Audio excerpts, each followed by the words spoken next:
Hendrix Crane hadn't raised his voice in many years. He didn't need to. When judges owe you favors and grown men won't meet your eyes across a dinner table, volume becomes unnecessary. He was 37, built like something carved out of Cumberland limestone, with a scar running from his jawbone to his collar that he got the night he took his father's empire at 19, with nothing but a kitchen knife and a kind of cold that doesn't come from weather. He owned 400 acres of bluegrass horse country outside Lexington, a mansion that hadn't heard a woman's laugh in a decade, and a reputation that made rival bosses choose their words carefully. But tonight, standing in his own stable, staring at a wild black stallion that had already hospitalized 8 men, Hendrix Crane felt something he hadn't felt since he was a boy bleeding on his father's kitchen floor. He felt powerless. The horse was called Phantom, and it was the worst draw in an underground race that would decide which crime family controlled the eastern border. Every boss had 30 days to train his own horse. 1 partner allowed. No age limit. No exceptions. Violation means you lose everything. And Hendrix was running out of time when a girl showed up on his front porch. 8 years old, skinny as a fence rail, mud on her sneakers from walking 6 miles alone in the dark. She wasn't crying. She wasn't scared. She looked him dead in the eye, which was something his own lieutenants couldn't do. And she said, "I can make that horse listen. But you gotta marry my mama." What he didn't know yet was that the girl's mother was chained in a rival's basement somewhere in Claiborne County, Tennessee, guarding a secret worth $200 million, and that this tiny, terrifyingly brave child had just walked into the most dangerous house in 3 states because she'd run out of people to trust. If that's already got you leaning in, hit that like button and share this with someone who needs it tonight. Subscribe so you don't miss what comes next. Now let's go back to the night the 3 families gathered at Judge Beaumont's farm and the draw that changed everything. Judge Harlan Beaumont's farm sat about 40 minutes southeast of downtown Lexington, hidden behind a dirt road nearly 2 miles long that didn't appear on any Google map. 400 acres of green pasture were fenced in with black painted white oak, the kind of fencing outsiders looked at and saw only elegance. While those inside the world knew it marked a boundary no one was allowed to cross without an invitation. That night, 14 cars were parked in 2 rows across the front yard of the large barn, from glossy black Rolls-Royces to armored pickup trucks whose bulletproof glass reflected the lights hanging along the fence. Inside the barn, the smell of hay mingled with Cuban cigars and expensive bourbon. 3 long wooden tables had been arranged in the shape of the letter U, each table reserved for 1 family. And at the open end of that U, Judge Beaumont sat in an old leather chair he brought to every meeting, as if it were his throne. He was 68 years old, his silver hair combed back, his spine straight as an oak tree, and his pale gray eyes never blinked when he looked at someone. He had been a federal judge for 24 years before retiring, and in the underworld, people didn't call him judge because of the courtroom, but because he was the final man to pass judgment when families couldn't settle matters themselves without spilling blood. Hendrix Crane sat at the table on the left, with Perry Walsh standing behind him like a shadow. Hendrix hadn't said a word since walking in. He only watched. At the table across from him, Corbin Slade sat with both hands resting on the tabletop, his aging fingers, freckled with liver spots, slowly turning a gold ring on his pinky. Slade was 52, thin, his skin wrinkled like sun-dried tobacco, and he had a habit of smiling before saying anything at all, the kind of smile Hendrix had learned to read long ago because it never meant happiness. At the third table, Nash Garrett leaned back in his chair, 1 leg crossed over his knee, a glass of bourbon in his hand as if he were sitting in a bar instead of a meeting that would decide territory. Nash was 33, the youngest of the 3 bosses, handsome in a way that made people uncomfortable, and dangerous in the way of a man whose true desire no one understood until it was already too late. Beaumont tapped the tip of his cane lightly against the wooden floor, just once, and the entire barn fell silent. He didn't stand. He didn't need to. He said that over the past 3 months, the conflict between the Crane family and the Slade family over the eastern border transport route had caused federal law enforcement to start asking questions, that 2 shootings in Knoxville and 1 warehouse fire in Bristol had made the local papers, and that if this continued, it wouldn't be any family that won, it would be the FBI. He said he had decided how the matter would be resolved, and this wasn't an offer. It was a ruling. A horse race. Beaumont explained every rule in an even voice, like a man reading out a sentence. Each boss would draw 1 horse at random from the herd of wild horses he had gathered from the mountain regions. Each boss would have exactly 30 days to train that horse with his own hands. Each boss could choose one partner only to assist him, anyone at all, with no restriction on age, no restriction on gender, but only one. And no outside expert could be hired in any form. The boss had to take part directly in the entire training process, but on race day, the boss had the right to choose someone else to ride in his place if he wished. Any family that violated any rule would be disqualified immediately and lose the entire disputed territory. No appeal, no negotiation. Slade leaned forward, that familiar smile on his lips. He asked Beaumont who would supervise the process to make sure no one cheated. Beaumont looked at Slade with cold gray eyes and said he had people everywhere, and that Slade should know that better than anyone, because he still had the receipts for everything Slade had done since 1998. Slade stopped smiling.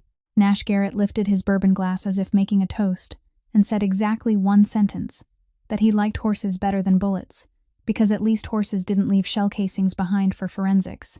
Hendricks said nothing. He looked at Beaumont, gave a single nod, then stood. Perry followed him. The night outside the barn was cold. Mist spread over the pasture, and from the stables at the back of the farm, the neighing of wild horses carried through the darkness like a warning whose full meaning none of the three families yet understood. Beaumont led all three bosses behind the barn, where 3 temporary horse stalls had been built from pine wood and steel mesh beneath the dull yellow glow of halogen lights. In front of each stall was a wooden post, driven deep into the ground, and hanging from each post was a brown leather envelope, sealed with red wax bearing Beaumont's mark. The old man tapped his cane against the dirt, and said the drawing order would follow the alphabetical order of the family names. Crane first, Garrett after him, Slade last. Hendricks looked at the 3 envelopes. They looked identical down to every wrinkle in the leather, unmarked, indistinguishable, and he knew Beaumont was careful enough that no one could cheat at this step. He stepped forward, took the envelope in the middle, broke the wax seal, and pulled out a single slip of paper. On it, written in black ink and capital letters, was one word: Phantom. His expression didn't change. He folded the paper, tucked it into the pocket of his coat, and stepped aside. Nash Garrett rose, stretched as if he were about to choose something from a restaurant menu, then pulled the envelope on the left. He tore it open, read it, and shrugged. "The reddish-brown one," he said, his voice neither pleased nor disappointed. Nash glanced toward the stall on the left, where a reddish-brown horse was circling, muscles rippling beneath its dirty coat, its eyes cautious but not wild, difficult but not impossible, and Nash seemed to know that. Corbin Slade stood last. He wasn't in a hurry. He picked up the remaining envelope, opened it slowly with his fingernail as if unwrapping a gift, then read aloud, the gray one. In the stall on the right, a gray horse stood almost motionless, its head slightly lowered, its breathing steady. It was older than the other 2, slower, but its eyes were calm, and all 4 of its legs stood firm as bridge pillars. Slade didn't look at his horse. Slade looked at Hendricks. Then he smiled, that slow smile spreading across his wrinkled face like a crack opening in dry earth. He said nothing, but that smile said enough, and everyone in the yard understood, because they could all hear the pounding from the middle stall. Phantom wasn't standing still like the gray one or circling like the reddish-brown one. Phantom was throwing itself against the bars. Its entire black, gleaming body, more than 1,000 kilos, crashed into the steel mesh, then pulled back, then charged again. Each blow shook the whole frame of the stall, sending pine dust falling from the roof like rain. Its eyes weren't the eyes of a frightened animal. They were the eyes of something that had been pushed past the line between fear and hatred long ago. Hendricks stepped closer to the stall. Perry followed, placed a hand on his shoulder, and for the first time in 18 years, Hendricks felt the backward pull of that hand. Perry spoke low, just loud enough for Hendricks to hear, saying this horse had a history.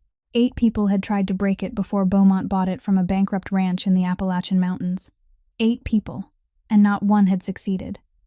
The first had 3 broken ribs, the 4th had his collarbone shattered by a kick, the 7th had been thrown into a fence post, his skull fractured, hospitalized for 3 months, and he still couldn't walk normally even now. The last 2 refused to enter the stall the moment they saw it.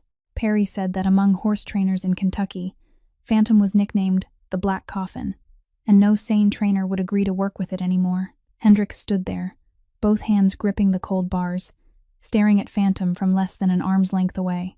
The horse stopped, drew in a heavy breath, then turned its head to look at him.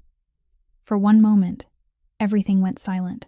Phantom's eyes met Hendrix's, and in those black eyes, he saw something he recognized at once.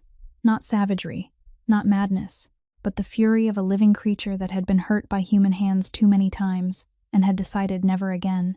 Then Phantom lunged, both front legs slamming down against the bars right in front of Hendrix, the metal ringing with a piercing tremor, and Perry yanked him back.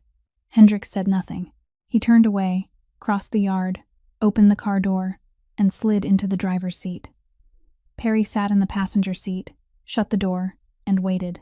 The car left Beaumont's farm along the 2-mile dirt road, past the dew-soaked pasture, past the black oak fence, out onto the highway, and for the entire 40 minutes back to Lexington, no one in the car said a single word. On the morning of the first day, Hendrix had Phantom transported from Beaumont's farm back to the private stables at the Crane Mansion. It took 4 men and a steel ramp before the black horse finally agreed to step onto the truck, and throughout the entire 40-minute drive, it kicked the side of the vehicle without stopping, the trembling sound of steel echoing across the hill road, like someone beating a drum inside a coffin. When the truck door opened at the mansion, Phantom shot down like a black bullet, nearly throwing the 2 men holding the lead ropes off their feet, then stood in the middle of the lawn, snorting hard, all 4 legs planted into the ground, the muscles beneath its black coat shuddering not from fear, but from rage. Hendrix waited until afternoon before entering the stall for the first time. He carried no rope, no whip, only 2 empty hands, and the confidence of a man who had never met anything he couldn't force to kneel. He stepped through the stall door. Phantom stood in the far corner, its head turned back, its ears upright. Hendrix took 2 more steps, and everything happened in less than a second. Phantom spun, its hind legs kicking forward like 2 hammers, and Hendrix was thrown backward, his back slamming into a wooden fence post. The impact bruised his entire left shoulder, and Trudy had to hold ice against it for him all evening while Perry stood outside the bedroom door, trying to hide the expression of a man who wanted to say, "I warned you." On the second day, Perry volunteered to try. He was a former Marine, a man who had handled everything from working dogs to prisoners of war, and he said one horse couldn't be that different. Perry entered the stall with a bucket of feed, speaking gently in the deep voice he had used to calm every kind of crisis for the past 18 years. Phantom let him come 3 steps closer, then bit him. Not a testing bite, not a flash of teeth meant to threaten, but a real bite, its teeth clamping into Perry's shoulder and tearing the entire sleeve of his jacket, from wrist to elbow. Perry backed out, looked down at the torn cloth hanging from his body, and told Hendrix this horse wasn't like anything he had ever seen, that it wasn't vicious in an instinctive way, but vicious with intention, as if it had decided long ago that human beings were the enemy, and there was no reason to change its mind. On the afternoon of the second day, Hendrix sat in his office, his left shoulder still aching, flipping through the files of every horse trainer in the state of Kentucky. He called 7 people, 7 calls, 7 identical answers. 3 refused the moment they heard Phantom's name. 2 demanded 5 times the usual price, then withdrew when Hendrix said the position would be as an official partner, not an outside hire. The final 2 said plainly that there wasn't any amount of money that could make them step into a stall with that horse. Perry stood beside the desk, arms folded over his chest, the sleeve he had just changed into still holding its creases, and said there was one name he had heard from people in the underground horse racing world, a trainer they called Whisper. No one knew her real name, only the nickname, and people said she could tame any horse with nothing but her voice, but she had vanished 4 years ago, leaving no trace behind, and no one in that world knew where she had gone, or whether she was even still alive. Perry said he had tried to track her down but found nothing, as if the woman had deliberately erased herself from the earth. Hendrix nodded, said nothing, and closed the file. On the night of the 3rd day, when the entire mansion had gone dark and Trudy had returned to her room, Hendrix walked out to the stable alone. He didn't go inside. He only stood outside the bars, both hands tucked into his pants pockets, watching Phantom stand in the corner of the stall. The black horse looked back at him too, its breath forming thin white clouds in the cold night air of the hills. Hendrix was used to buying everything: loyalty, silence, fear, even another person's freedom. He was used to giving orders and being obeyed, used to making one phone call and watching an entire system move according to his will. But standing there, in his own stable, looking at the animal he couldn't buy, couldn't frighten, couldn't command, Hendrix Crane understood for the first time in 18 years of rule what it felt like when money and power became the two most useless things in the world. Hendrix had been standing outside Phantom's stall for less than 10 minutes when he heard the sound of Trudy's heels tapping over the stone path behind the mansion, faster than usual, and the housekeeper wasn't the kind of woman who walked quickly unless something was wrong. Trudy appeared at the corner of the stable, her hand gripping the shoulder of a little girl Hendrix had never seen before. The child looked like a stray wildcat that had wandered into a church, so thin that the gray hoodie, 2 sizes too large, hung almost to her knees, her curly brown hair tied crookedly to one side with a stretched-out elastic band, and her white sneakers now dull brown from layers of dried mud. Trudy said the girl had shown up at the front gate, alone, with no adult accompanying her, and insisted on seeing Mr. Crane, that Trudy had told her to go home 3 times, but she wouldn't leave, and Trudy didn't know what to do with her, so she brought her here. Hendrix looked down at the little girl. The little girl looked up at him, and he knew at once that this wasn't an ordinary child, not because of how she looked, but because of her eyes, green eyes, large, bright, and completely unafraid, staring straight into his without blinking, without lowering, without retreating.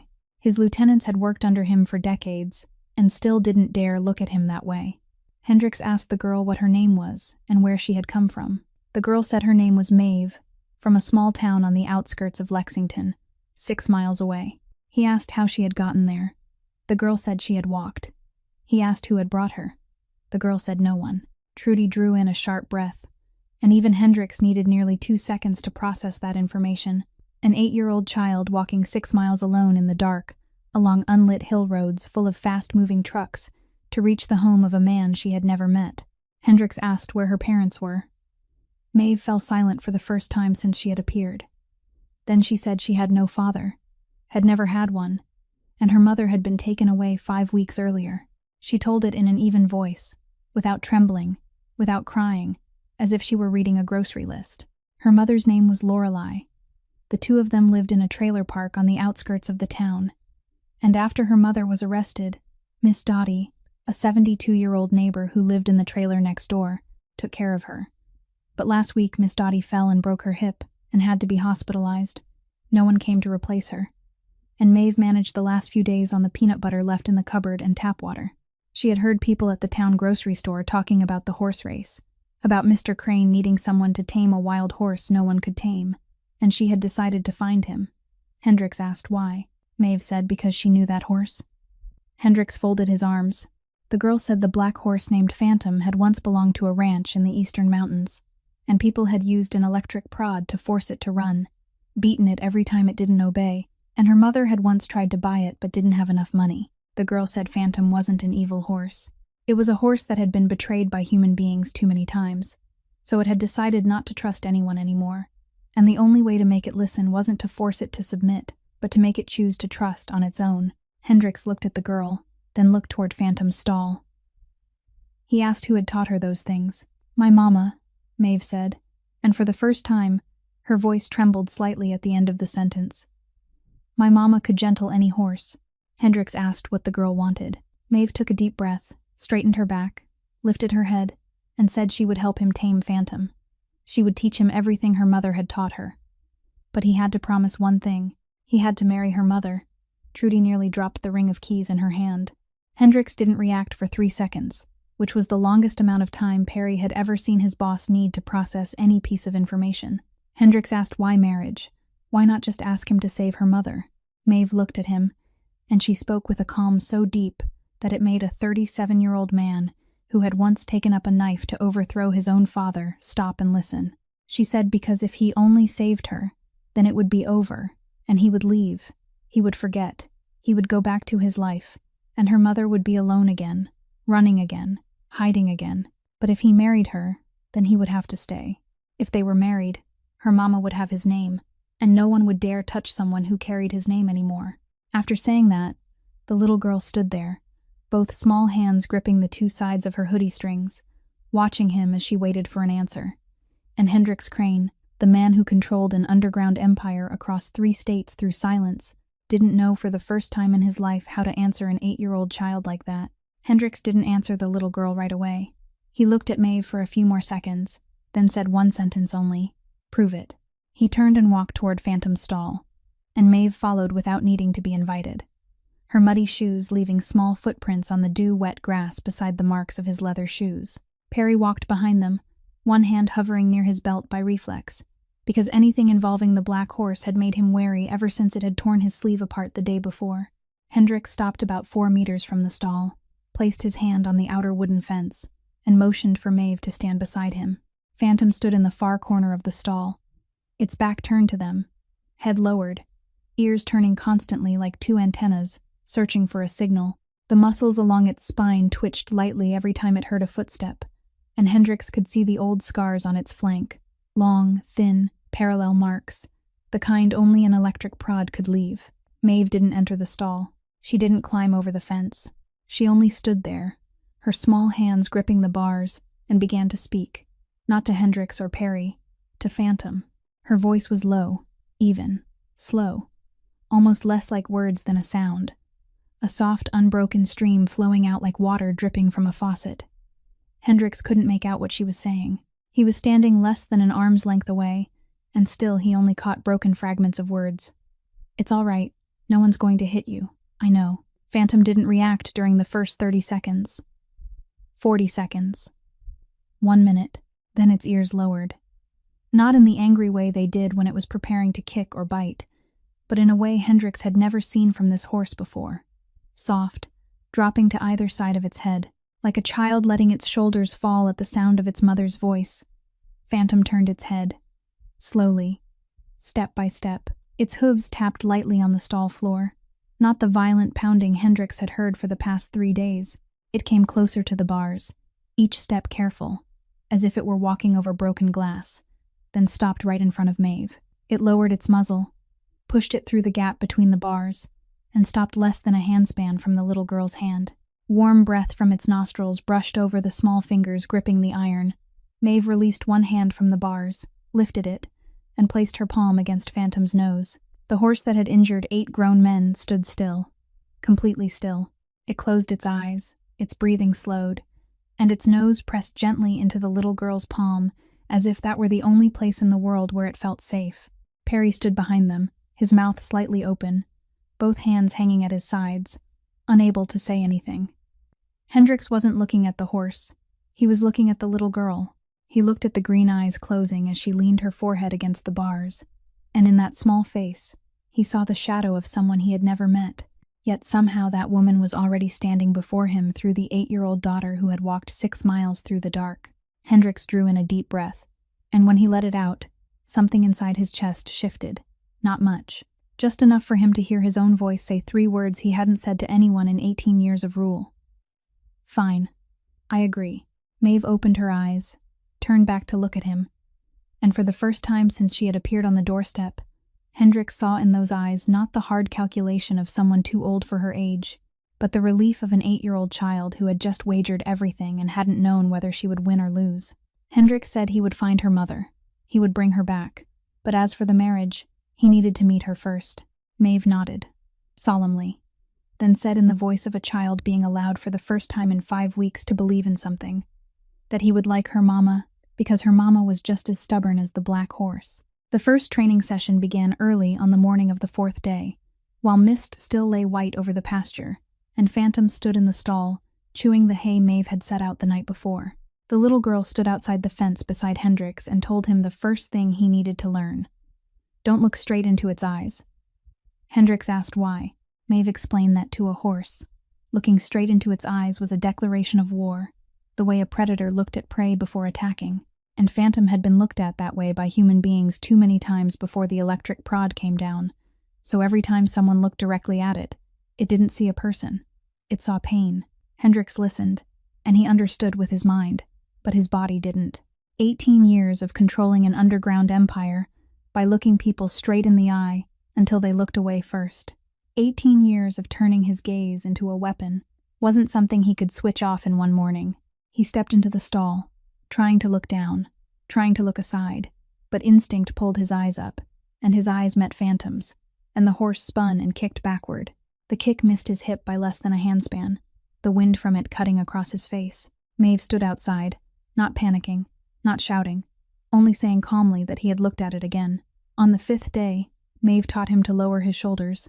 She said horses read the human body the way humans read words, and when shoulders rose, the body became larger. That was a threatening posture, the language of someone who wanted to dominate. Lowering the shoulders, making the body smaller, meant, I'm not a threat. I'm not here to control. Hendricks tried. He lowered his shoulders, stepped into the stall, and within 10 seconds, his shoulders rose again by reflex. Phantom turned its head, bared its teeth, and Hendricks had to back out. The girl said he was too used to being in control. His body didn't know how to let go, and he needed to practice breathing slowly, exhaling longer than he inhaled, so his breath would tell the horse he was calm even when he wasn't. On the 6th day, Hendricks was knocked down again when he tried to reach out too quickly. On the 7th day, he managed to stand inside the stall for 3 minutes without Phantom attacking, but the horse didn't come closer either. It only stood in the far corner, its hindquarters turned toward him, ears upright, body tense as a drawn string.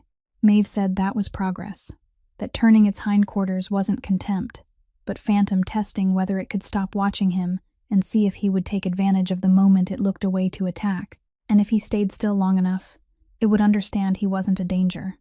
On the afternoon of the 7th day, Trudy waited for Hendricks in his office. She stood with her arms crossed over her chest. Her face tightened into the familiar lines Hendricks had seen every time she disagreed with something, and she said that allowing a strange child to stay in the mansion was inappropriate, that this was the home of the Crane family, not a shelter, that if word of it got out, people would say Mr. Crane was taking in orphans, and that she had prepared to contact the county social services office so they could come and take the girl away. Hendricks sat behind his desk and said nothing through Trudy's entire speech.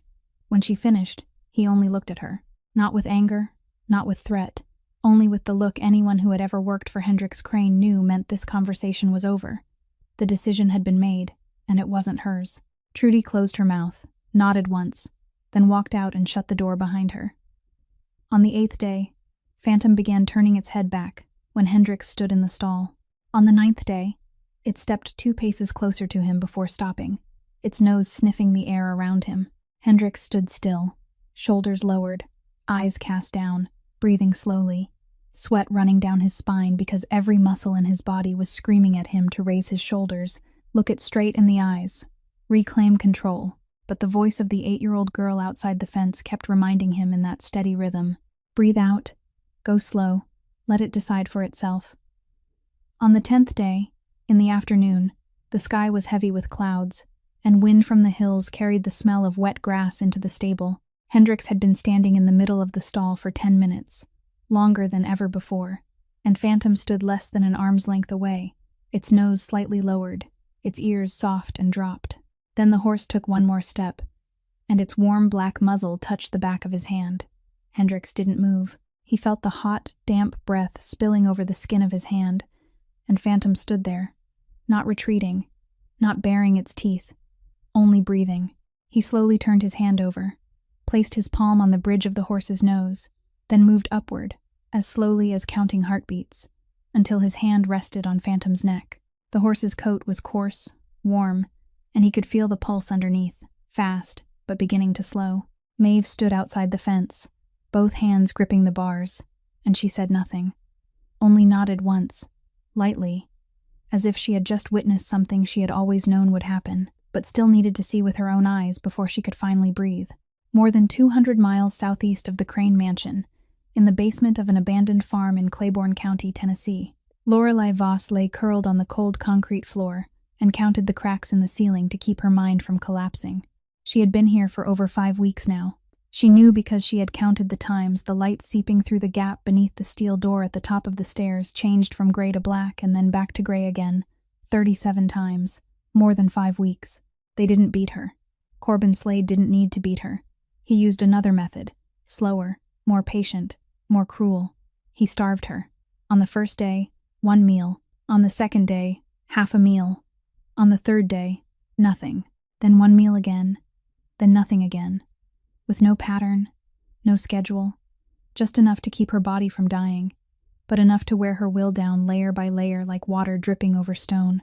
There was water, a leaking faucet attached to the pipe her hand was chained to, water that tasted of iron and rust, but it kept her alive. And every few days, A man whose face she never saw because he always stood at the top of the stairs in the darkness asked the same question. "Where did your father hide the coordinates?" Lorelei didn't answer.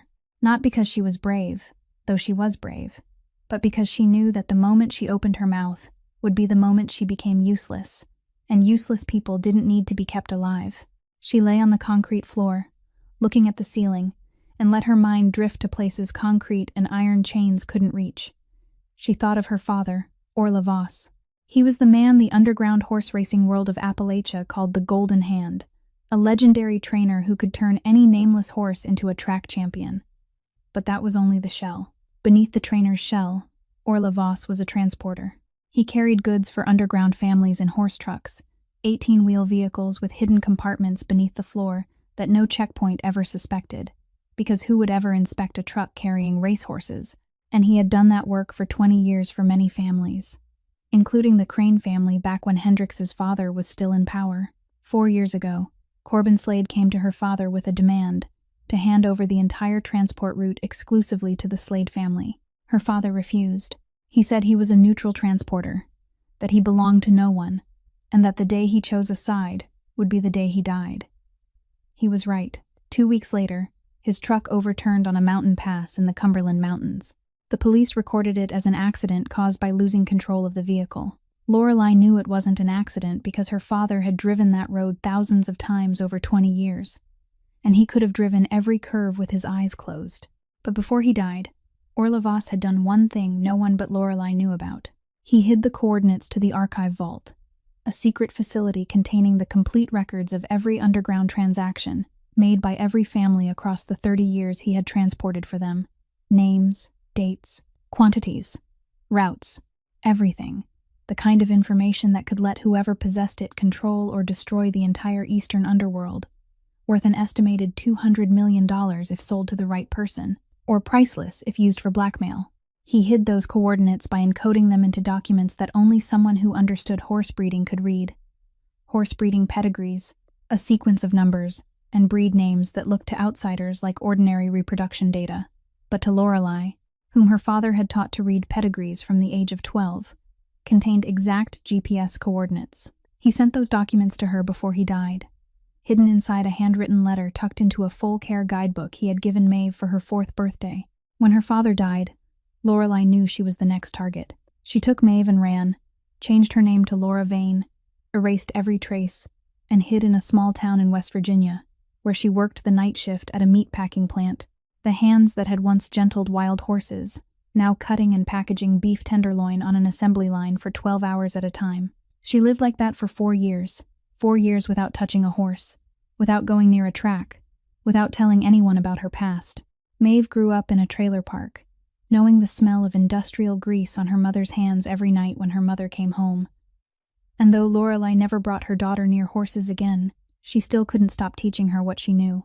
On the evenings when mother and daughter sat on the trailer steps looking out over the empty lot, she told Maeve about horses, about how to read their ears, how to listen to their breathing, how to let them choose to trust on their own, because that was the only thing she could give her daughter that cost no money and that no one could take away. Then 5 weeks ago, everything collapsed because of a photograph. Maeve went to the town library to use the computer, and she saw an online post about the wild horses in the Appalachian Mountains. The little girl left a comment with a photograph she had taken with a wild horse near the trailer park. And in the picture, behind her, there was the trailer's license plate, and someone in Slade's network recognized Whisper's daughter. 2 days later, Lorelei disappeared. Now, lying on the concrete floor, counting cracks in the ceiling, Lorelei didn't know where her daughter was, didn't know whether anyone was coming, knew only one thing, that she would die on this concrete floor before she gave up a single number from those coordinates. On the night of the 16th day, Hendrix couldn't sleep. Perry had given him the final report that afternoon, confirming the lead pointed toward Claiborne County, that there was an old farm outside every official real estate record, but showing signs of activity, cars coming and going, lights burning at night, and Hendrix lay in the vast bedroom of the Crane mansion, unable to stop picturing a woman lying on a cold concrete floor, while her daughter slept more than 200 miles away in a guest room. Trudy had reluctantly prepared for the little girl. He got up, put on a black wool coat, and went down toward the stables. The October night air in the Kentucky hills was cold enough to turn breath into smoke, and dew-wet grass clung to the soles of his shoes as he crossed the yard between the main house and the row of stalls. He went to check on Phantom as he did every night, but when he neared the stall, he stopped. Maeve was lying there, curled up on the hay right beside the bars of Phantom's stall, an old rough-wool horse blanket pulled up to her chin. She lay on her side, one hand slipped through the gap between the bars, her small fingers resting on Phantom's muzzle. The black horse lay close to the bars on the other side, its legs folded beneath its body, its muzzle pressed against the little girl's hand, its eyes closed. The two of them slept like that, an 8-year-old child and a 1,000-kilo horse that 8 grown men hadn't dared approach, separated by iron bars but connected by 5 small fingers resting on a warm nose. Hendricks stood there for a long time. He didn't know how long. Maybe 5 minutes, maybe half an hour. He looked at the little girl's hand on Phantom's muzzle, and he looked at her sleeping face, small, thin, swallowed by the oversized hoodie, and he thought that this child had walked 6 miles through the dark to find a man she had never met, had negotiated with a mafia boss, without a tremor in her voice, had taught him how to lower his shoulders and release control, and now she was lying here on the cold stable floor because she didn't want Phantom to have to sleep alone in the dark. Hendricks took off his coat. The black wool coat was heavy, lined with cashmere, worth more than $2,000, the kind he had custom-made in Nashville. He bent down, so gently that even he was surprised he could be that gentle, and laid the coat over the little girl, pulling it up to her shoulders, so the collar covered the small exposed nape of her neck against the night wind. Maeve didn't wake. She only curled in slightly, pulled the coat closer, and the fingers resting on Phantom's muzzle tightened just a little. Hendricks sat down, his back against the wooden post beside the stall, his legs stretched out over the hay, and he stayed there. He didn't take out his phone. He didn't call Perry. He didn't calculate anything. He only sat there in the darkness, listening to the even breathing of the little girl, the heavier breathing of Phantom, and the night wind whistling through the wooden gaps of the stable, and he remained that way until the eastern sky began to shift from black to gray. The next morning, Perry came to the stables at 6 o'clock as usual and stopped at the stall door. Hendricks sat with his head lowered against the wooden post, eyes closed, both hands loose at his sides, his vest wrinkled. Beside him, Maeve was still curled inside the expensive coat, her hand still slipped through the bars, and Phantom had risen to its feet but hadn't left the corner of the stall near the little girl, its head lowered, its muzzle almost touching her hair through the iron gap. Perry looked at his boss sleeping, and in 18 years of following this man through every underground war, every blood-soaked negotiation, every long night spent calculating life and death, Perry had never seen that face like this. Not guarded, not calculating, not threatening, just the face of a man who had spent the whole night watching over a sleeping child, and somehow, in sleep, had forgotten that he was Hendricks Crane.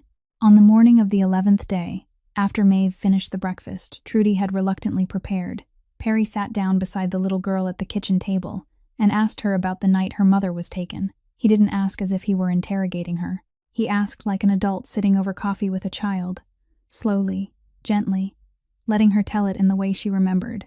Maeve said she had been asleep when she heard her mother speaking loudly in the front room, then something breaking, then her mother telling her to hide under the bed and not come out no matter what happened. The little girl hid, and through the gap beneath the curtain, she saw 2 pairs of shoes, brown cowboy boots with red mud on the soles, and she heard things she couldn't see but remembered more clearly than anything she had ever learned in school. The smell of unfiltered Camel cigarettes, strong, harsh, different from the filtered cigarettes people in town usually smoked, and she knew it was Camel because Miss Dottie smoked the same kind, and Maeve recognized the smell of diesel, not ordinary car diesel, but the thicker kind used by big trucks. The smell of cheap perfume, sharply sweet, the kind sold at gas stations in $3 plastic bottles. And the voice, a thick southern drawl from the Tennessee Valley, stretching the vowels and swallowing the final consonants, completely different from the West Virginia accent she heard every day. She also remembered dogs barking outside near the vehicle, at least 2 of them, the deep bark of large breed dogs, and the steady engine noise of something she described as a humming sound like a refrigerator, only much louder, the kind of sound Perry recognized immediately as a refrigerated truck. Perry wrote everything down, left the kitchen table, and went to work. He spent the next 3 days contacting Hendrix's network spread across 4 states. Large truck diesel combined with refrigerated trucks meant the farm had some kind of food or livestock transport activity on a large scale. A southern drawl from the Tennessee Valley narrowed the search to a narrow strip along the Tennessee and Virginia border. Large breed dogs on a farm, unfiltered Camel cigarettes, gas station perfume. That was the personnel profile of low-level muscle in the Slade system, the kind of men Corbin Slade used for dirty work and threw away afterward. By the afternoon of the 14th day, Perry had narrowed it down to 3 farms in Claiborne County, Tennessee, and by the morning of the 15th day, after one of Hendrix's men drove past all 3 and took photographs from a distance, Perry identified the target as the second farm, a 40-acre property at the end of an unnamed dirt road, with 2 refrigerated trucks parked behind the barn, a dog kennel with at least 3 Rottweilers, and lights burning at the cellar entrance at night. Even though on paper the farm had been abandoned for 6 years, Perry brought all the information into Hendrix's office on the afternoon of the 15th day, but he didn't bring only the farm's coordinates. He brought a file he had dug up during the trace, a file on Lorelei Voss, her real name, not Laura Vane. Perry set the file on the desk and confirmed that the girl's mother wasn't just a meatpacking worker. She was indeed the missing trainer they had been looking for, the one the Underworld horse racing world knew as Whisper. Hendrix lifted his head. Perry went on, saying Lorelei Voss was the daughter of Orla Voss, the legendary horse trainer and underground transporter who had died in a truck accident 4 years earlier that no one believed was an accident, and that Orla Voss had transported for the Crane family for 12 years under Hendrix's father. Hendrix looked at Perry. Perry looked back at his boss and said he had checked the family's old records. And yes, Orla Voss had been one of the most trusted transporters Hendrix's father had ever used. And when Hendrix's father lost control, Orla became an independent operator for several families. Perry added one more thing, confirming that Corbin Slade had taken Lorelei for the exact reason they suspected. She was the only person alive who held the key to her father's multi-million-dollar archive vault. Hendrix sat very still for a long time after Perry finished speaking. He looked down at the file, at the old photograph of Lorelei Voss Perry had found from the records of an underground race 5 years earlier. A young woman standing beside a brown horse, her hair tied in a ponytail, green eyes staring straight into the camera, and he recognized those eyes at once. The same eyes the 8-year-old girl had lifted to him in the dark on the steps of this mansion. He realized that his father's life and her father's life had crossed long before he and she knew the other existed, that the goods his father once controlled had moved on the very trucks her father drove, and that now, 20 years later, the son was sitting here calculating how to save the daughter from the basement of the man who had killed her father. Hendrix closed the file and said 2 words to Perry. "Get ready." On the night of the 17th day, Hendrix sat alone in his office, the bottle of bourbon on the desk down to only 2/3, though his glass was still full and untouched. He was looking at the map of Claiborne County that Perry had printed and taped across the desk. The hand-drawn lines marking the farm's location, the guard points, the entrances and exits, and he was calculating not how to get in, but the price of doing it. Beaumont's rules were clear. During the 30 days before the race, all 3 families were to obey an absolute ceasefire. No provocation, no attack, no trespassing on one another's territory in any form, and any violation meant immediate disqualification and the loss of the entire disputed territory. If Hendrix sent men into Slade's farm in Claiborne County to rescue Lorelei, that was trespassing, and if Slade had proof, Beaumont would eliminate the Crane family without needing another word of debate. 18 years of building an empire, the 3-state transport route, a network of hundreds of people. All of it could be lost in one night, because he decided to save a woman he had never even met. Hendrix knew what the rational calculation was. The rational calculation was to wait, to let the race end, to win first and deal with everything afterward. Lorelei had survived 5 weeks. She could survive 2 more. That was the calculation any boss in the Underworld would choose. And Hendrix Crane hadn't become the head of the Crane family by making decisions out of emotion. He stood, stepped into the hallway, and walked past the room Trudy had prepared for Maeve. The door was slightly open, and the small nightlight spilled a strip of yellow across the wooden floor. Hendrix stopped. He hadn't meant to stop. His feet stopped on their own, and he looked in through the narrow gap. Maeve was curled on the bed, so small that she took up less than 1/3 of the double bed Trudy had made for her. Both of her arms were wrapped tightly around something pressed against her chest, an old pair of leather riding gloves, worn thin at the fingertips.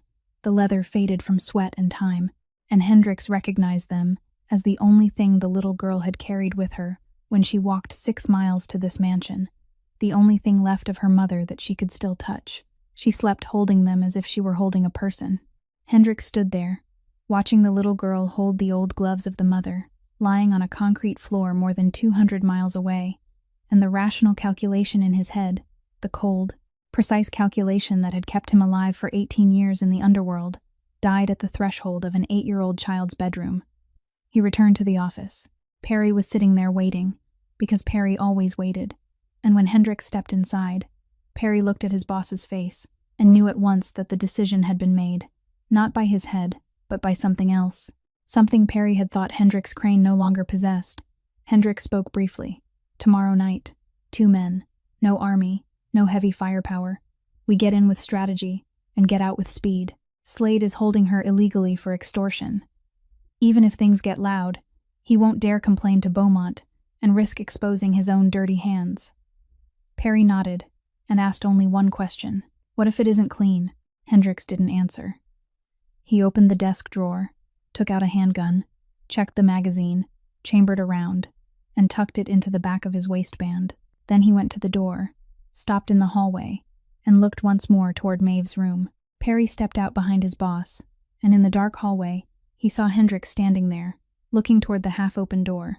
And the look in his boss's eyes wasn't the look of a mafia boss calculating tactics, not the cold stare of the man who had once taken up a knife to overthrow his own father, but a look Perry had never seen on that face in 18 years, the look of a man about to do something not because it was right on the chessboard, but because he couldn't look at those gloves for one more night and do nothing. On the night of the 18th day, Hendricks and Perry left the Crane mansion at 10 o'clock at night in a black pickup with no license plates, the one Perry kept in the shed behind the farm for occasions that were never meant to be mentioned in daylight. They drove 3.5 hours through the night along empty highways, crossed the Kentucky border into Tennessee, then turned onto county roads that grew narrower and darker until the headlights were the only source of light for miles around. Perry turned the headlights off half a mile from the farm and drove with the night vision goggles he had kept from his Marine Corps days. They parked on a stretch of county road, hidden behind a line of oak trees, about 400 meters from the farm gate, and went in on foot. The farm was silent. Not the silence of peace, but the silence of a place under guard. The kind of silence where dogs didn't bark because the dogs were used to the presence of watchmen, and lights burned in exactly 2 places, the front door of the main house and the cellar door in back. Perry handled the cameras first. He found the control box mounted on the outside wall of the barn, unlocked, installed carelessly by people who didn't think anyone would ever dare come here, and he didn't cut the wires. He only turned the angles of the 3 cameras that still worked toward the fence, just enough to create a blind spot from the cellar door to the line of trees where they would retreat. 2 guards sat on the front porch of the main house, about 50 meters from the cellar door, one smoking and the other nodding off in a plastic chair. Hendricks came from behind. He didn't draw his gun. He didn't need to. The first man, the one dozing, Hendricks covered his mouth and squeezed his neck until he went limp. Not dead, only unconscious. The kind of technique he had learned, not from the military, but from his own father when he was still a teenager. The second man managed to turn when he heard the plastic chair creak, but before he could open his mouth, Hendricks was already close to his face, one hand clamped around his throat, the other gripping his hair and jerking his head back, and he held him that way until the man's eyes rolled wide and then closed. He laid both men on the porch, tied them with the plastic zip ties Perry had brought, stuffed cloth into their mouths, and moved toward the cellar door. The cellar door was an old steel slab mounted on rusted hinges, locked with a horseshoe padlock that Perry handled in less than 15 seconds, with the lockpick set he always kept in his coat pocket. The door opened, and the smell rose up. Damp mold, old urine, rusted iron, sweat, and the smell of a human body that hadn't been washed in weeks. Hendricks walked down the concrete steps, each footfall echoing in the narrow space, and the only light in the basement was a 40-watt ceiling bulb hanging from an exposed wire, spilling a sickly yellow glow over 4 gray concrete walls. Lorelei lay curled in the far corner, her back against the wall, her knees drawn up to her chest, one hand chained to the iron water pipe that ran along the wall. She was so thin Hendrix could see her collarbones rising beneath her dirty t-shirt, and her hair, once long and brown in the photograph Perry had found, was now tangled and matted against her neck and shoulders. But when she heard the footsteps, she didn't shrink away. She lifted her head, and green eyes looked straight at Hendrix. Those same eyes, that same fearless stare.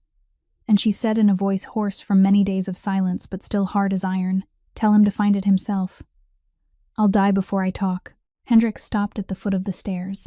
He didn't rush toward her. He stood there in the filthy yellow light and said he wasn't one of Slade's men. Lorelei looked at him, her eyes narrowing as she tried to read his face in the dark, and she asked who he was. Then, Hendrix said he was the man her daughter had walked 6 miles through the dark to find. The silence after that sentence lasted perhaps 3 seconds. But in those 3 seconds, Hendrix watched everything collapse across Lorelei's face. The wall she had built for 5 weeks. The wall that kept her sane, kept her from breaking, kept her from opening her mouth, though she had been starved and isolated. That wall broke not because of pain, but because of 2 words, her daughter. She didn't sob aloud. She fell back, her spine touching the cold concrete floor, and tears slid sideways from the corners of her eyes down to her temples, into her hair, while she whispered Maeve's name, only that name, over and over like a prayer she had kept locked in her chest for 5 weeks, too afraid to speak because she feared that if she did, she would shatter. Hendrix stepped closer. He knelt beside her, looked at the chain, looked at the cheap lock fastened to the pipe, then gripped the chain with both hands and twisted. The old pipe, rusted and weak, gave way sooner than he expected, and the joint snapped loose after 3 twists, cold leaking water splashing over his hands. The chain clattered onto the floor, and Hendrix slid his arms beneath Lorelei's back and knees, lifting her up. She was so light he nearly lost his balance because he had braced himself for a much heavier body. And as he carried her up the stairs, her head fell against his shoulder, and he felt the sharp bones of her shoulder cutting through his shirt like a dull blade. They had just emerged from the cellar door when the barking began. 3 Rottweilers in the kennel on the east side of the farm erupted at once, their deep barking shaking the night, and the lights in the main house switched on. Perry was already waiting at the corner of the barn, and when the front door of the main house opened and a figure appeared, Perry fired twice, not at the man, but into the doorframe, splintering the wood, and the figure ducked back inside. "Enough!" Perry shouted, and they ran. Hendrix carried Lorelei across the yard, over the low fence, and into the vast dark field behind the farm, where waist-high grass whipped against his legs and soft earth clung to his shoes. Perry ran behind him, turning back to fire one more shot toward the farm when shouting and barking chased after them. 400 meters through the pasture in the dark, Hendrix ran without stopping, Lorelei in his arms as light as a child, and he heard her weak breathing against his neck, hot and fast. They reached the line of oak trees, came out onto the county road. Perry opened the truck door. Hendrix laid Lorelei across the back seat, and Perry drove into the night with the headlights off for the first half-mile before turning them on once they reached the highway, while Slade's farm vanished behind them in the darkness as if it had never existed. Perry drove out of Claiborne County along the winding county roads he had memorized from the earlier reconnaissance trip, avoiding the main highway, avoiding traffic cameras, avoiding every gas station where the lights were still on. Hendrix sat in the back seat with Lorelei. She lay on her side, her head resting against the car door, eyes closed, her small body curled against the leather seat like a wounded animal trying to make itself as small as possible. They had been driving for about 20 minutes when Lorelei moved. She didn't wake, not really. She was still somewhere on the border between consciousness and delirium, but her hand, the right hand that had been lying motionless on the seat only minutes earlier, began feeling through the darkness until her calloused fingers, broken nails, and cracked skin found the sleeve of Hendrix's coat and held on. Not tightly. She didn't have the strength to hold on tightly anymore. Her fingers only hooked into the fabric and stayed there, the way a drowning person clings to anything floating on the surface of the water. Then she whispered, her voice so hoarse that Hendrix had to tilt his head closer to hear her. "Is Maeve safe?" Hendrix looked down at the hand gripping his sleeve, at the calluses from years of holding reins, at the cracks in her skin from weeks without care, at the old burn mark on her wrist that he had read about in the file Perry had found, and he said the girl was sleeping in his house, and she was holding Lorelei's riding gloves. Lorelei didn't open her eyes, but her fingers tightened a little more on his sleeve, then loosened, then went slack completely, and she sank into unconsciousness. Hendricks didn't remove her hand. He placed his own hand over hers, keeping it still against his sleeve, and he held it that way for the remaining 3.5 hours back to Kentucky. Perry looked through the rearview mirror a few times and saw his boss sitting motionless in the darkness of the back seat, one hand holding the hand of a woman he hadn't known before tonight, and Perry said nothing. He only drove, because there are moments when 18 years of loyalty teach a man that silence is the most valuable thing he can give his boss. The car reached the Crane mansion while it was still dark, around 4 o'clock in the morning, with fog lying thick over the pasture and the front porch light the only streak of brightness in the milky white haze. Perry stopped the car right in front of the steps, and Hendricks opened the door, gently loosened Lorelei's hand from his sleeve, slid his arms beneath her back and knees, and lifted her out. When he straightened with Lorelei in his arms, he looked up at the steps and stopped. Maeve was standing there. She stood on the stone steps, barefoot against the cold stone, wearing the white nightgown Trudy had found for her from old clothes in the house, her curly hair tangled, her green eyes wide open in the dark. She didn't cry. Through the past 5 weeks, since the night her mother was taken, through the days with Miss Dottie, through the days alone in the trailer after Miss Dottie was hospitalized, through the 6 miles she had walked in the night, through every training session and every night sleeping in the stable, she hadn't cried, and she didn't cry now. She only watched Hendricks carry her mother up the steps, and she said in a steady, soft, clear voice, "I knew you'd bring Mama home. It wasn't a thank you. It wasn't a question. It was a statement, the voice of a child who had wagered everything on a stranger, and had never doubted that she had wagered correctly." Hendricks stepped through the door, carried Lorelei into the house, through the living room, down the hallway, and toward the downstairs bedroom Perry had prepared before they left. Maeve followed behind him, her bare feet crossing the wooden floor without a sound, and one small hand lifted to take hold of the back hem of Hendricks's coat, holding lightly, with only 2 fingers, but holding all the way down the hallway until Hendricks laid Lorelei on the bed. He pulled the blanket up over Lorelei, and when he turned back, Maeve had already climbed onto the bed, lying down beside her mother, pressing her face against her mother's shoulder, one small hand resting on her mother's chest, right over the heart, as if she needed to feel the heartbeat beneath her palm to believe her mother was truly here, truly alive, truly home. Hendricks stood in the doorway, looking at the mother and daughter on the bed, the woman still unconscious and thin enough to show bone, and the 8-year-old girl curled beside her, clutching her mother's shirt with the same hand that had clutched the riding gloves for the past 5 weeks. And he stood there until Perry came up behind him, placed a hand on his shoulder, and said quietly that he should rest. Hendricks didn't rest. He sat down in the chair in the hallway beside the bedroom door, and he stayed there until morning, the second time within 1 week that he had sat watch over someone else's sleep, and Perry knew that the man sitting in that chair was no longer the same man he had followed 18 years ago. Not exactly better, not exactly worse, just different, in the way a person changes when he discovers for the first time that he can be wounded by something other than knives and bullets. Lorelei woke on the afternoon of the 19th day, more than 10 hours after Hendricks had laid her on the bed. The first thing she saw was Maeve curled beside her, her hand still resting on her chest, and the first thing she did was pull her daughter close, bury her face in the girl's hair, and breathe in the scent of her child's hair until her shoulders stopped trembling. The second thing she saw was the room, clean, with a large bed, white sheets, natural light coming through the window that looked out over the pasture, and she understood at once that this wasn't her home, not the trailer park, not any place a night shift meatpacking worker in West Virginia could ever own. Maeve told her mother everything, about the 6-mile walk, about the black horse, about Mr. Crane.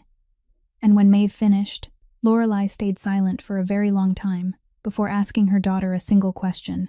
"What did you promise that man?" Maeve looked at her mother and told the truth. Lorelei closed her eyes.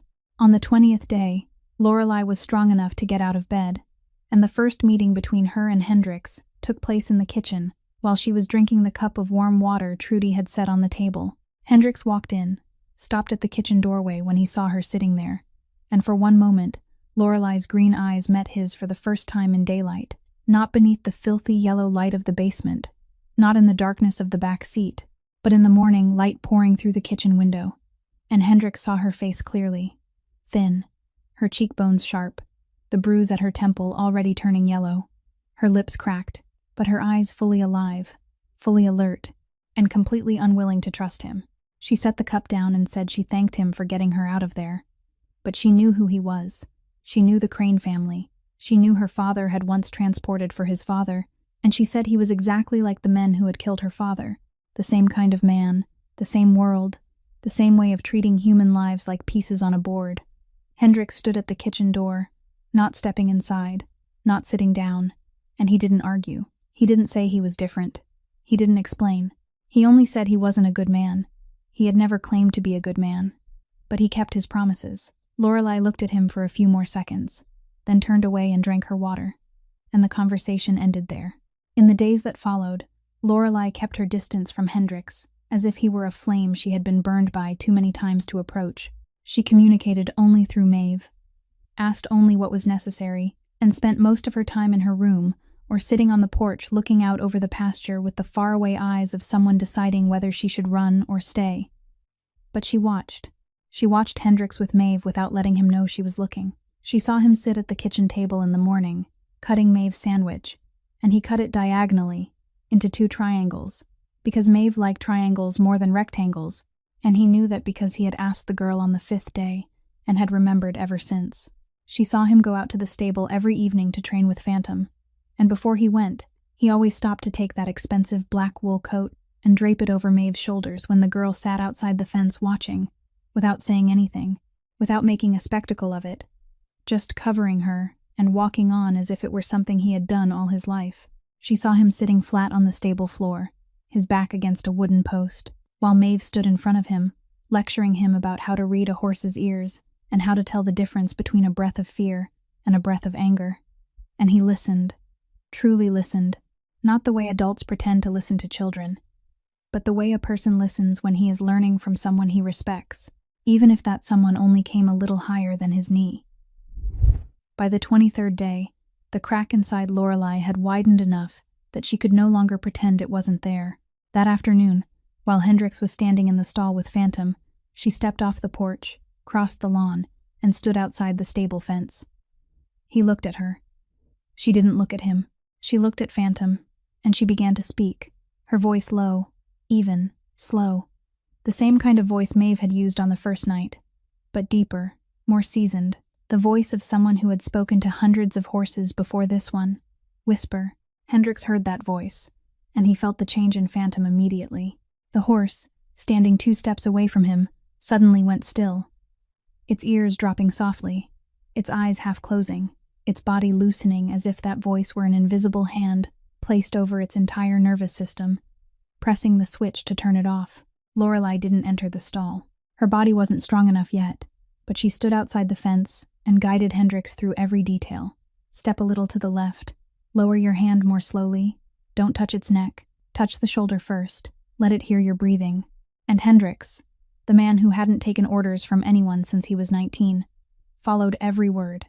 Because that voice didn't command, it guided, and he understood the difference. From the 23rd day to the 28th, Lorelei stood outside the fence every afternoon, and Phantom progressed faster than in any of the previous weeks. The horse allowed Hendricks to place the saddle on its back on the 25th day. It allowed him to sit on it on the 26th day, only for 30 seconds before shaking him off. But those 30 seconds were 30 seconds none of the 8 men before him had ever reached, and Maeve stood beside her mother at the fence, smiling, a smile Hendricks had never seen on the girl's face before, the smile of a child with her mother beside her. On the night of the 27th day, Hendricks went to check the stable as usual and stopped at the stall door.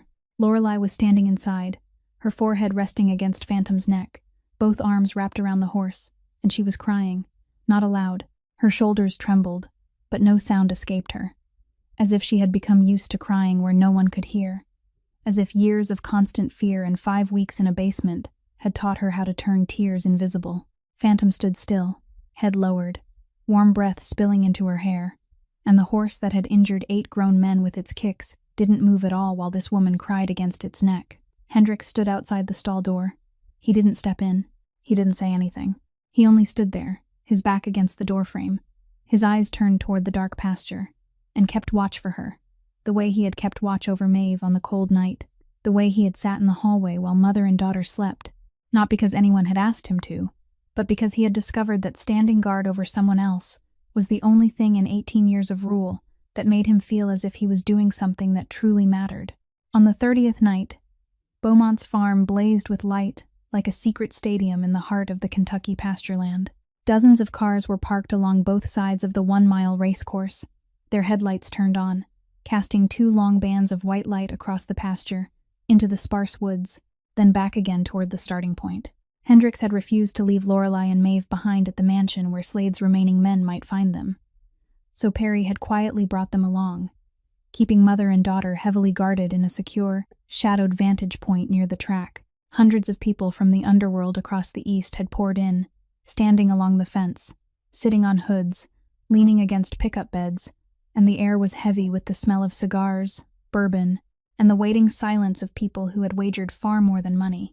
3 horses stood at the starting area: Nash Garrett's reddish-brown horse ridden by Nash himself, Slade's gray horse ridden by a young foot soldier because Slade had established that right from the beginning of the rules, and Phantom, gleaming black beneath the headlights, ridden by Hendricks, with the saddle on its back that 10 days earlier it had still been throwing to the ground. But before the race began, Corbin Slade stepped out into the middle of the track, raised his hand to demand a halt, and turned toward the leather chair where Judge Beaumont sat. Slade said he had evidence that Hendricks Crane had violated the rules, that a woman named Lorelei Voss had helped train Phantom over the past week, that she was a professional trainer, and that this made her a second person beyond the permitted partner. Slade smiled, that familiar smile, and looked at Hendricks with the eyes of a man certain he had already won before the race even began. The crowd began to murmur. Beaumont looked at Hendricks, his gray eyes expressionless, waiting. Hendricks didn't have time to speak before Maeve stepped forward. The little girl came out from behind the fence where she had been standing beside her mother, walked straight into the middle of the racecourse, among hundreds of the most dangerous men in the eastern United States, and stopped in front of Beaumont. She said Uncle Hendricks's partner was her, that she was the one who had taught him how to gentle Phantom from the first day, that her mother had only stood and watched, and that if Mr. Beaumont wanted to test her, then he could test her, because she could prove it. Slade opened his mouth to say something, but Beaumont lifted his hand and silenced him. Beaumont looked at the little girl, looked at her for a long time, then asked how old she was. 8, Maeve said. Beaumont looked at Hendricks, then back at the little girl. Then he did something no one here had ever seen him do. He smiled, and he said the rule he had set down clearly stated one partner of any kind, with no restriction on age, no restriction on gender. And if Mr. Crane chose an 8-year-old girl as his partner, then that was Mr. Crane's right. Valid under the rules. Everyone in the crowd knew Beaumont wasn't just blindly believing a child. The old judge simply despised Slade's underhanded tactics and chose to use his own strict phrasing as a weapon to completely shut Slade down. Slade clenched his teeth, his smile vanished, and he retreated into the crowd without another word. The race began. Beaumont struck his cane against the ground. The 3 horses burst from the starting line, and in that first moment, the pasture turned into a storm of pounding hooves, flying dirt, and shouting from both sides of the track. Nash Garrett took the lead across the flat stretch of pasture, his reddish-brown horse fast, its stride steady. Nash riding like a man born on horseback, leaning low against the horse's neck, and he opened a gap of 2 horse lengths ahead of Phantom as they charged into the sparse woods. But in the woods, everything changed. The track narrowed, tree roots rose from the earth, the ground turned uneven, and Nash's reddish-brown horse began to slow, its steps cautious over unfamiliar terrain. Phantom didn't slow. The black horse plunged into the sparse woods as if it had been born there, as if the wild blood everyone had treated as a curse had suddenly become its only advantage, its hooves striking over roots, its body dodging low branches by instinct. And Hendricks felt the body of the horse beneath him, not as a machine, but as a living creature, breathing, deciding each step for itself, and all he had to do was follow. They passed Nash in the middle of the woods. But when Phantom broke out of the trees and onto the final stretch of the racecourse, the narrow path running along the white oak fence, Slade's rider on the gray horse suddenly pressed in from the right. The gray was old and slow. It had no chance of winning, but it didn't need to win. It only needed to force Phantom into the fence. Slade's rider drove the gray close, shoulder against shoulder, and Phantom panicked. Hendricks felt the horse's body harden beneath him, its ears shooting upright, its eyes going wide, and he knew the horse was being driven backward into its own memory, the memory of being forced into a corner, beaten, betrayed, and its instinct was screaming at it to kick, to bite, to throw itself at the enemy. Hendrix tightened the reins by reflex, and Phantom jerked its head up, almost rearing. Then Maeve's voice rang inside Hendrix's head, clear as if the little girl were standing right beside him. "Drop the reins. Trust it." Hendrix let the reins go. His hands opened, the reins loosened, and he laid his hand on Phantom's neck, not gripping, not controlling, just placing it there, and he breathed out slowly, very slowly, the way Maeve had taught him in the stable for more than 20 days. Phantom felt the change. Its body softened in a single heartbeat, its ears dropped, and instead of lunging into the gray horse, it shifted left, away from the fence, away from the gray, and surged forward, not with the speed of a trained racehorse, with the speed of a wild horse running over free pasture land, the kind of speed no one could teach and no one could stop, and Phantom crossed the finish line half a length ahead of Nash's reddish-brown horse, and nearly 3 lengths ahead of Slade's gray. The crowd fell silent for 2 seconds, then erupted, but Hendrix heard none of it. He sat on Phantom's back, both hands still resting on the horse's neck, breathing hard, and he looked toward the fence where Maeve stood, the little girl jumping up and down with both hands raised to the sky, while beside her, Lorelei stood motionless, both hands gripping the fence, her eyes wet. Corbin Slade stepped out of the crowd, his face gray, and he did the last thing a desperate loser would do. He turned toward the crowd, toward the hundreds of representatives from every smaller family across the East, and shouted that Lorelei Voss was holding the coordinates to Orla Voss's archive vault, that the vault contained proof of every underground transaction over the past 30 years, that whoever took her would take the vault, and that Hendrix Crane was hiding her so he could control them all. The crowd began to boil. Beaumont rose from his chair, struck his cane against the ground 3 times, hard, and declared that Corbin Slade had lost the race, had lost the entire disputed territory according to the ruling, and was now breaking order by inciting violence, that from this moment on, Slade was expelled from the alliance. Slade territory was sealed off, and anyone linked to Slade would suffer the same consequences. Slade stood there, his mouth still open, but no one looked at him anymore, because in this world, once Beaumont had ruled, arguing was suicide. Hendrix dismounted, handed the reins to Perry, and walked toward Slade. He didn't raise his voice. He stood in front of Slade, close enough that only the people nearby could hear, and said she would carry the Crane name starting tonight, and whoever touched her touched him. Slade looked into Hendrix's eyes, and for the first time in his life, the cunning old man who had survived 3 decades in the underworld took a step back. Perry stood behind him and asked quietly if he was serious, and Hendrix didn't answer Perry.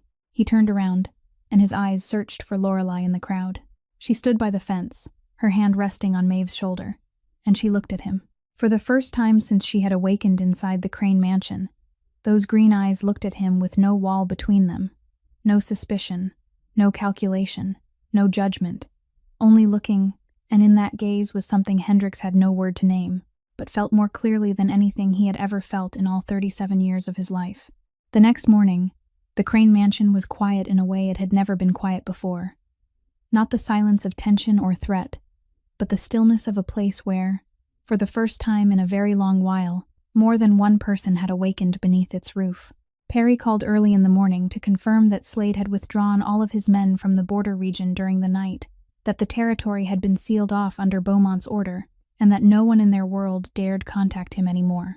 Hendrix called Nash Garrett, and the call was brief, only a few minutes, but long enough for 2 men who had once been rivals to find the one common ground they needed at that moment: stability, no more blood, no more chaos, and the information about the archive vault that Slade had exposed the night before had to be controlled before it spread any farther.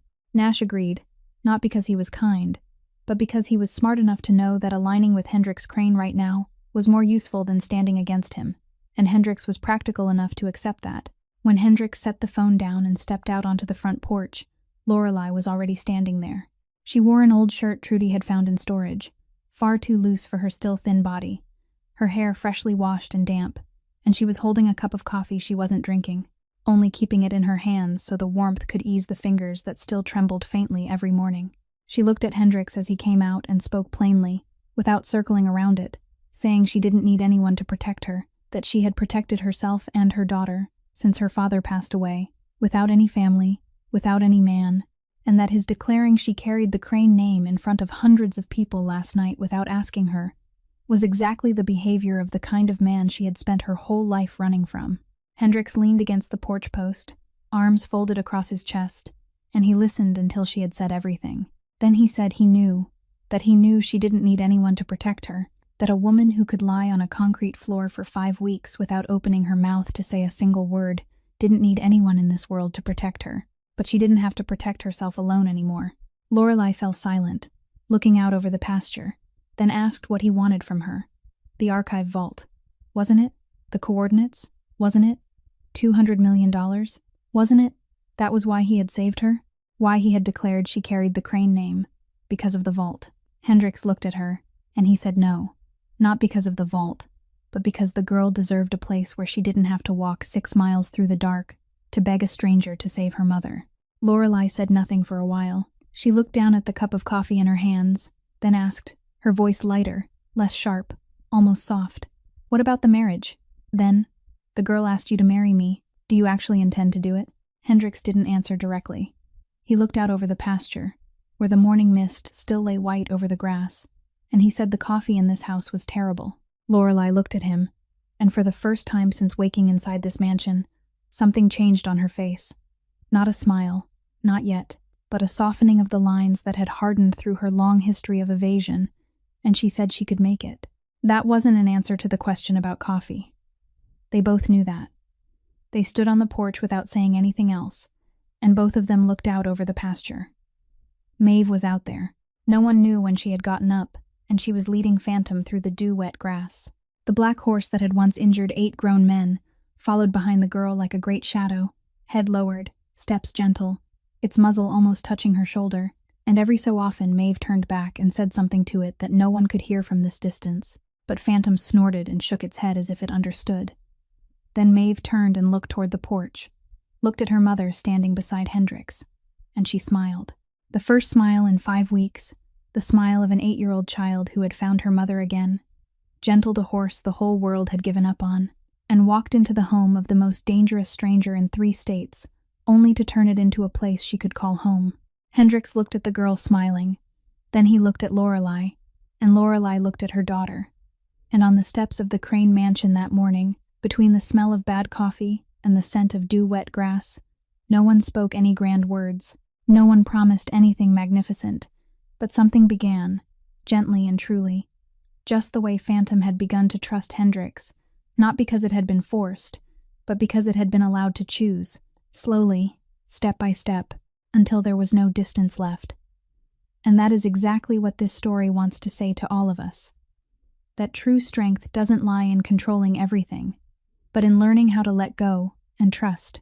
That sometimes the bravest person isn't the one holding a gun or wielding power, but an 8-year-old girl walking 6 miles through the dark because she believes there are still good people left in the world. That the past can hurt us, can make us lose faith the way Phantom lost faith in human beings. But there is always someone willing to stand outside the fence, whispering, patient, waiting, until we are ready to step closer again. If this story touched you, if you saw yourself in Lorelei, in Hendricks, in little Maeve, or even in Phantom, please press the like button and share this video with someone you think needs to hear it today. Subscribe to our channel to hear more stories like this every day. Stories written from the heart and sent to the heart. We would truly love to know how this story made you feel, which character moved you the most, which moment made you fall silent, and what this story reminded you of in your own real life. Share with us in the comments below. We read every comment and deeply treasure every feeling you send from your hearts. Thank you for staying with us until the very last minute. We wish everyone watching this video good health, a joyful life, peaceful days, and the blessing of always finding people willing to stand beside you, no matter how difficult life becomes. Goodbye, and we'll see you again in the next video.